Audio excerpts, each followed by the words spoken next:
As I speak to you now, Mr. Chiwenga is now an unwanted element in Mnangagwa's government. It's a matter of days or weeks or months. They will spit him out. They will spit him up like a spent chewing gum. Come up with all sorts of allegations of crimes that he committed when he was vice president and replace him with a karanga, because Mnangagwa is a karanga commitment. He says mazezuru akadyawo nguva yawo yanguva yemakaranga. Mnangagwa's ideology is tribalistic. He wants to take over and replace all the Zezurus with the Karangas in his government. And this is not a theory. Go and write the names of people who were in Mugabe's government. Place them on the Zimbabwean map and go now and look at the people in Mnangagwa's government. Place them on the Zimbabwean map. You can see what I'm talking about. It's very easy. Does he have the strength to do anything? I don't think so.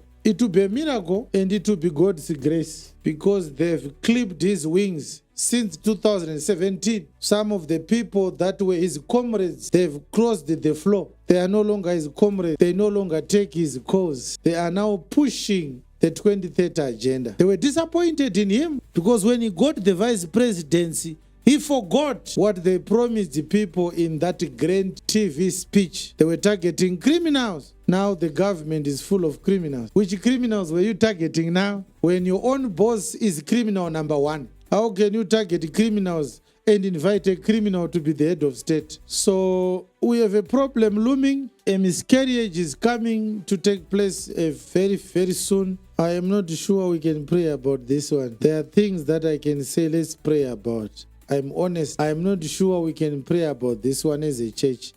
I've been praying myself about this one. A miscarriage is a situation where when you are hopeful that something is just about to take place, someone comes and scatters the hopes. You go back to square one. I want to repeat the few words I said before. I said that we have missed Mnangagwa as a president running in the second term today. Mr. Chiwenga must take a fair share of responsibility over that. He could have made a different decision. Everyone who is tired and frustrated with Mnangagwa's policies must know that he was invited by someone who could have made a decision, and we couldn't have had Mnangagwa even as acting president in 2017. The problem we have now is bigger than the problem we had in 2017. In 2017, Mr. Chiwenga was an army general. He was the commander of the defense forces. He had military strength. Now he doesn't. Those who are hoping that he's going to do something, you must be hoping that he does something he has never done before for that to happen. We knew that they were going to treat him like this. That's why I spoke the way I did. I didn't start speaking about Mr. Chiwenga on the public. He knows this. I reached out to him. I had his number. We talked. I continue to say, I want to see you. I have a prophecy that I want to give to you. And his wife, I spoke to her as well. Yes, I spoke to her. And they ignored me. I wanted to say to him, don't join this government. It's a mistake. All right. Sometimes I speak to you like this so that you manage your hopes. They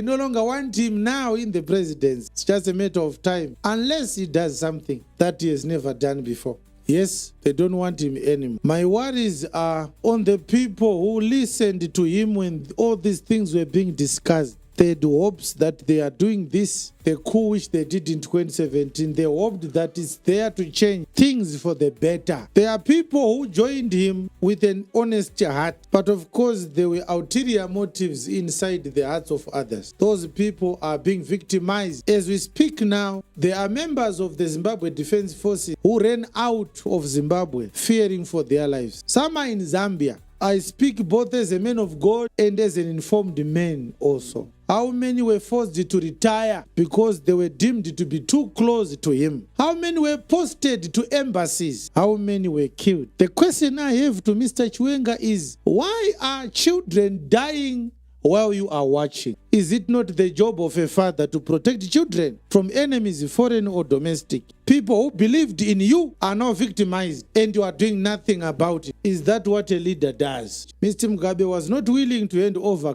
power to Mr. Mnangagwa. He offered Mr. Chiwenga the presidency, and Mr. Chiwenga could not take that arrangement. He handed over. He said, we want to put Mnangagwa and this is our arrangement. And these words are going to Mr. Chiwenga. I want to say the young people that are in the army might need to think that they need to have their own Traore, who is able to say, no, these old people do not have our interests at heart. Because the problem we have right now in Zimbabwe, the Mnangagwa problem, was literally created by Vice President Chiwenga. It is a problem. And I think I have to say it aloud for you to know. It was him who made the decision that Mugabe is going, the one who must come is Mnangagwa. He made that decision. He had the power to say, no, we are removing Mugabe, but we are going to do another process to find a suitable presidential candidate. He could have called for an election within Zanu PF, because the coup was already a Zanu PF project. The opposition were used just like they've been used over the years. Their desire to go into power caused them to be used all the time. They don't know, Kuti. There's no way Zanu PF can invite you when they know that you want to replace them. They will always use you. I said that this was a Zanu PF project. The opposition did not help anything. They were simply used. But Mr. Chiwenga could have called for a Zanu PF internal process to find a suitable leader who is not Mnangagwa. He had an arrangement with Mnangagwa before the coup. These are details that are true now. You can't dispute these details. When Mugabe spoke, he said, it's a bad idea for Mnangagwa to be president because he doesn't forgive. What I want to tell Zimbabwe is that the words of Mr. Mugabe had nothing to do with forgiveness. He spoke with an elderly language. Who needs forgiveness from their president? Is a president a Catholic priest who must hear our confessions and say you are forgiven, go in peace? Mugabe wasn't talking about forgiveness when he said Mnangagwa is a cruel man, he doesn't forgive. What Mugabe meant was that Mnangagwa does not care about the people. That's what he wanted to say. Instead of listening to your grievance, he would rather kill you so that you stop expressing your grievances. How did Mugabe know? It is because in the Mugabe era, it was Mnangagwa's job to silence Mugabe's critics. So Mugabe was not an angel. It was just a divorce that had gone sour. Let's to start to say, let Mugabe come back. He's just a demon of his own caliber. But they are sides of the same coin. You must understand that. He wanted to tell us that he doesn't care about the people. He would rather kill you if you come to him with a complaint. He's not willing to hear your complaints. But Mugabe was not willing to say this aloud because he was also considering that his children and wife needed some sort of relationship with Mnangagwa, even though he was ousted through an unorthodox means, an illegal process of a coup. The question is, if Mugabe knew that Mnangagwa is not president material, why did he keep him in the presidency for 3 terms? So when you listen to a dying man, not everything that he says has wisdom. Some of it is full of his regrets. If he cared about the people of Zimbabwe, he can't warn us about a monster that he created himself. And for that, the people of Zimbabwe should not forgive Mugabe for creating a monster called Emerson Dambudzo Mnangagwa. He's a creature of Robert Mugabe. When he killed people in Zimbabwe, instead of arresting him, he spoke to him nicely until their relationship went sour. The man that Mnangagwa caused to fall from the 3rd floor and lost his mobility, he reported to the president's office. Mugabe ignored it until in 2017 when he spoke about it at the Bindura rally. Mugabe knew about that man. That was illegal. That was a crime. He did nothing to hold Mnangagwa accountable. So don't warn us about somebody that you have been sharing the same bed with for the past 47 years, 37 years. Don't warn us about someone you have been married to for 37 years. If he is that bad, how come you have been sleeping with him for the past 37 years? That was a miscarriage that happened in 2008. We are now about to go into a 4th miscarriage. But I must tell you that Mr. Mugabe created a monster, and Mr. Chiwenga brought the monster back when he had lost his grip on political power. He brought him back. He said, come and let us share the spoils of war. And now the monster has done what it does the best all the time. I have 3 questions that I want to ask. The first one goes to Mr. Chiwenga, and it goes like this. How do you explain the death of the generals that have died now since 2017? Of course, you know that most of them did not die a natural death. Most of them. Why exactly did they die? Vakafira chi magenerals akafa nemagenerals ari kufa izvezvi kubva 2017. Chavari kunyatsofira chi? Look at where the state is now. Look at where the things are now. University lecturers are being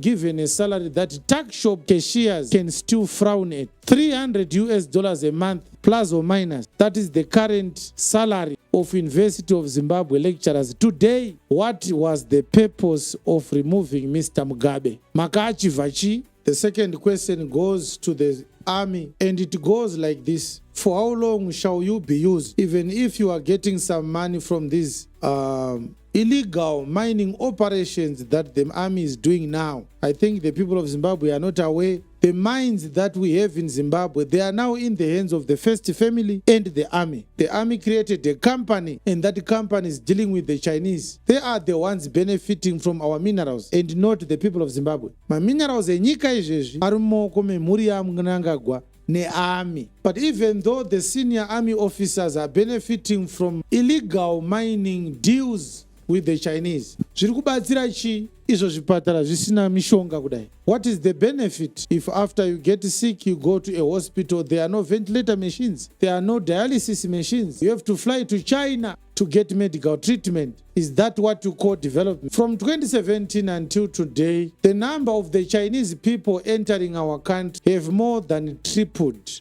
We now have 3 times the number of Chinese that were in Zimbabwe in the Mugabe era and the number of Chinese nationals in Zimbabwe today. They are beating our brothers and sisters at the mining sites. They are now the ones who are treated as darlings by the Mnangagwa regime, the Mnangagwa military regime. What good are these Chinese deals bringing to the ordinary people of Zimbabwe? If they are able to kick us in the streets, in our own land, what language does Mnangagwa speak with them that when they meet an ordinary citizen, they see a puppy that they can kick around? Even animals have rights in other countries, more rights than Zimbabweans. In Britain, if you are seen kicking a cat, you'll be arrested. In Zimbabwe, Chinese people, Chinese nationals are beating up our women and men in the full glare of the camera, and nothing is happening to them. The Chinese people have more rights in Zimbabwe than Zimbabweans. And all I'm saying today is Mr. Chiwenga must know that he's going to go down in the history lane, in the annals of history,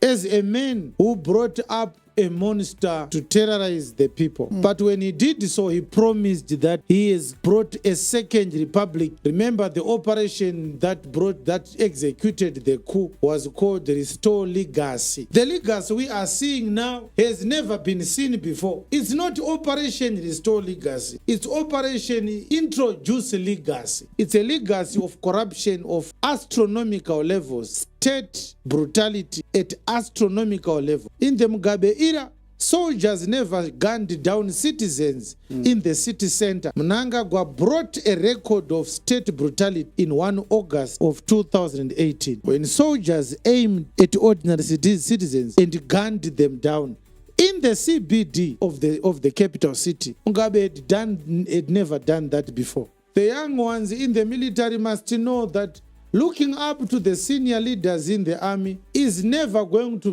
give anything that is important or that can change the things that are affecting ordinary people, including yourself. These old men are looking out for themselves. They don't care about you, your children, and the future of your unborn children. If you are a young military officer, you must know that these guys are giving each other opportunities to loot. All they are going to do is to give you allowances of $200. Go and beat up the people and nothing more. Mari dzamakapiwa pamakarova vanhu muna 2018 hamuchatozive kuti dzakaenda kupi. It's time we have young people rising up to say we are taking the future in our own hands. These old people, they are caring for themselves. They don't care about our future. The Chinese are going to leave pits in Zimbabwe after depleting all our minerals. They will never preserve those mines in a manner that is safe for the villagers. Machina achasiya makomba akudzokera kuChina. There will be nothing for you and your grandmothers and grandfathers in the villages. There will be nothing. As I speak now, Mr. Chiwenga is facing the same problem. He no longer knows what to do with the monster himself. What I'm praying for right now is that, like I said before, pain unites the people of Zimbabwe now than ever before. There's no speech that can unite Zimbabweans. We are people who are operating under a curse. We are cursed. Zimbabweans are cursed people. It's easy to tell two signs of a cursed people. We don't care about each other. People who steal money from the corpse of a man who died in an accident are only but cursed. Mapurisa edu ezTRP ari kuba mari muhomwe dzezvituna. Vakasvika paaccident si mapurisa ari kusecha zvituna. Votora mari muzvituna vozofonyera hama dzavo. Vanouya pasini yeaccident voona chikwama chisina kana sendi. Vanhu vanobira zvituna. Mapurisa ari kubira futi zvituna. The second thing that shows a cursed nation is when you find joy, when a person is feeling pain, simply because the pain is not coming to you. We are not united and we don't feel for each other. Those two things. No unity and we don't feel each other's pain. Varume 3 vekanzuru vanoshungurudza munhu achiklemperwa mota makatarisa kunoti ana zvaatadza munhu. Vanhu vachidarika so hapana anoti imi vanhu vekanzuru don't maneta nekuti victimize. 3 mapurisa anorova mukadzi mutaundi. Varume vachidarika so hapana kuti mapurisa ko munorova mukadzi aita sei. Ndo zvakaita varume here izvozvo. These are two signs of a cursed nation. When you see somebody in pain and you feel nothing, it's a sign that you are cursed. When you are not able to unite with someone for a common cause that is affecting all of you, we may be from different political parties, but this is corruption. We all agree this is corruption. Yes. We are going to set aside our political differences and fight corruption together. We are not able to do that. That's a sign of a case. How does Makandiwa convince his members that Zanu PF and Mnangagwa is a God-given government when they are the same people seeing horror at government hospitals? Munobva muswe Monday kusvika muswe Saturday muchishanyira hama yenyu iri kurwara.